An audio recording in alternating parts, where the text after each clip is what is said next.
Shalom saudara-saudara yang dikasihi Tuhan.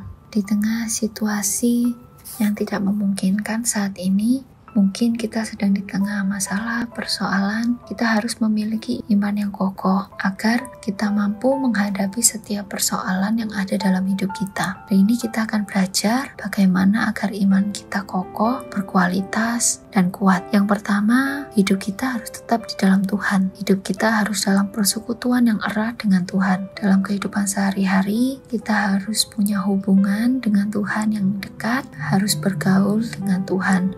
Karena kekristenan adalah sebuah gaya hidup iman kita, yaitu gaya hidup yang menyuarakan hati Tuhan, yang memuliakan Tuhan, yang memberikan dampak, dan juga menjadi berkat bagi orang lain. Yang kedua, kita harus berakar di dalam Tuhan.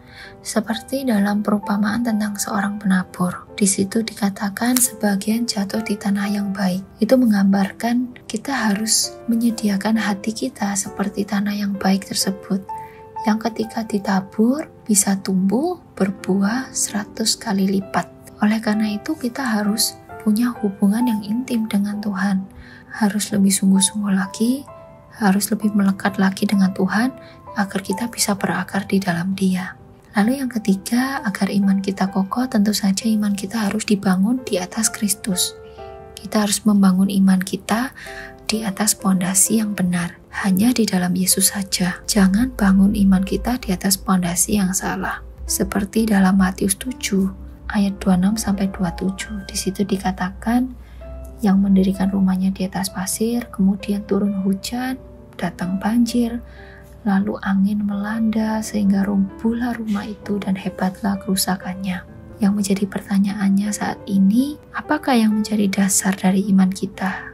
Hanya kita pribadi, lepas pribadi yang tahu betul apakah yang menjadi dasar dari iman. Apakah berkat, apakah mukjizat, ataukah Tuhan? Itu yang harus menjadi perenungan kita hari ini. Lalu yang keempat, kita harus bertambah teguh di dalam iman kita.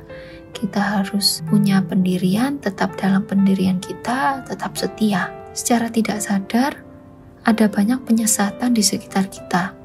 Contohnya, mungkin ada adat istiadat atau kepercayaan-kepercayaan yang berkembang yang ternyata tidak kita sadari, itu tidak sesuai dengan firman Allah. Yang terakhir, agar iman kita kokoh adalah hendaklah hati kita selalu melimpah dengan syukur. Karena kita sudah mengalami penebusan dan kita sudah memperoleh hidup kekal. Kita sudah diperdamaikan dengan Allah melalui kematiannya di atas kayu salib. Dan juga Kristus ada di tengah-tengah kita saat ini. Oleh karena itu, berhati kita selalu melimpah dengan syukur agar iman kita selalu kokoh. Saudara-saudara yang dikasihi Tuhan, pagi hari ini kita sudah sama-sama mengerti bagaimana agar iman kita bisa kokoh, bisa kuat. Mari kita mempraktekannya bersama-sama agar ketika kita menghadapi persoalan di dalam hidup kita, kita tidak mudah roboh, kita tidak mudah goyah.